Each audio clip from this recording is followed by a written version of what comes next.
ልንጠፋ ነው። ድምፅ ልንጠፋ ነው።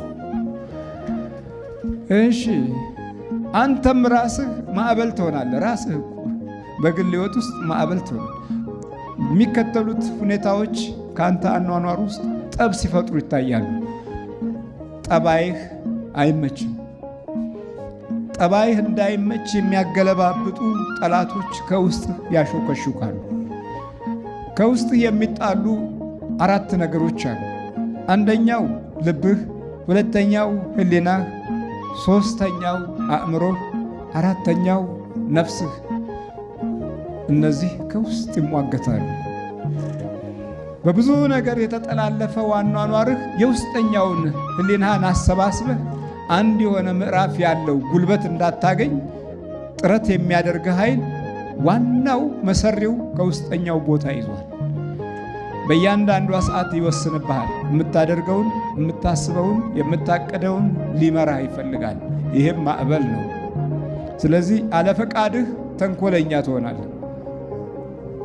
አለፈቃድህ አለባህሪህ ምቀኛ ትሆናለህ። ትንሽ ነገር የሚያስቀናን የሚያበሳጭን እንሆናለን። በሌላው ላይ የምንነሳሳ ምቀኞች እንሆናለን። ቅናት ያድርብናል። ይሄኛው ማዕበል ማንም የማያወጣው ማዕበል ነው። ሳይንስ፣ ቴክኖሎጂ፣ ዘመናዊ እውቀት፣ የሥነ ልቦና ምሁራን፣ የሳይኮሎጂስቶች ጥበብ ይህን አያወጣው። ይህንን የሚያወጣው አቤቱ አድነኝ ልንጠፋ ነው ስንል ነው። እሱም ከሰማይ ኃይል ያለው ሁሉንም የፈጠረ ሁሉንም ያስገኘ በአካል ደግሞ በሥጋ ተዋህዶ የተገኘ አምላክ ሰው የሆነ ሰው አምላክ የሆነ ጸጋንና እውነትን ተመልቶ በእኛ ያደረ ኃያሉ ጌታ መድኃኒታችን ኢየሱስ ክርስቶስ ይህንን ሊያሳየን በሥጋ ተገለጠ። ከዛ የእኛ ድርሻ በዚህ ማዕበል ውስጥ ተነሳ ማለት ነው። አቤቱ አድነን ልንጠፋ ነው ተነሳ ማለት ነው። እግዚአብሔር አምላክ በእውነት አቤቱ አድነን ልንጠፋ ነው ብለን መድኃኒታችን ኢየሱስ ክርስቶስን የሚዳስሱ እጆች እንዲኖሩን እግዚአብሔር አምላካችን ይርዳን።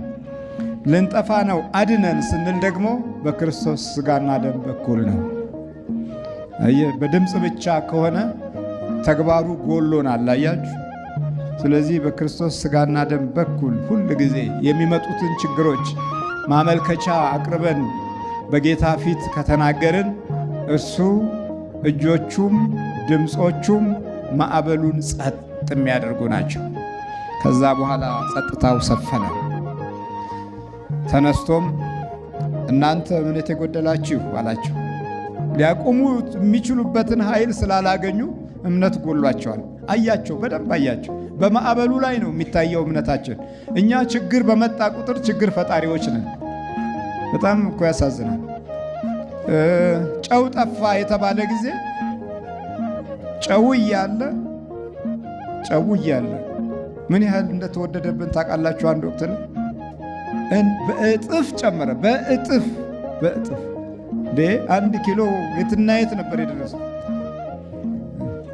ወደ 100 ብር ነው ወደ 50 ብር ደርሶ ነበር እኮ አንድ ወቅት ላይ ጨው። ችግር ሲመጣ ሁሉም ችግር ፈጣሪ ነው። በተለይም በዚህ በእኛ ሀገር ውስጥ በቃ መውደቅ ሲጀምር ሁሉም ለመጣል ነው የሚፈልገው። መፍረስ ሲጀምር ሁሉም ለማፍረስ ነው የሚችለው። አንዳንዴም ሳይፈርስ ያሟርቱብሃል። ታዲያ በዚህ ጊዜ እንዴት ነው ነገሩ? እና እናንተ እምነት የጎደላችሁ ስለምን ትፈራላችሁ አላቸው። በዚህ በኋላ ተነስቶ ነፋሱንና ባህሩን ገሰጸ፣ ታላቅም ጸጥታ ሆነ። እግዚአብሔር አምላክ ስሙ የተመሰገነ ይሁን። ታላቅ ጸጥታ ሆነ።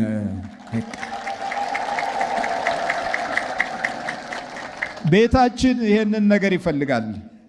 ጸጥ ያለ የበረከት ትውልድ ለመሆን ዛሬ እጃችን ኢየሱስ ክርስቶስን መዳሰስ አለበት። ተነሳ ጌታ ሆይ ያሉት አጠገባቸው ነው ያሉ። ለማስነሳትም እኮ አጠገብህ መኖሩን ማመን አለብህ። ዛሬ ተራርቀናል። በጣም ሩቅ ስፍራ ነው ያለ ነው። እሺ እግዚአብሔር አምላክ ምሕረቱንና ቸርነቱን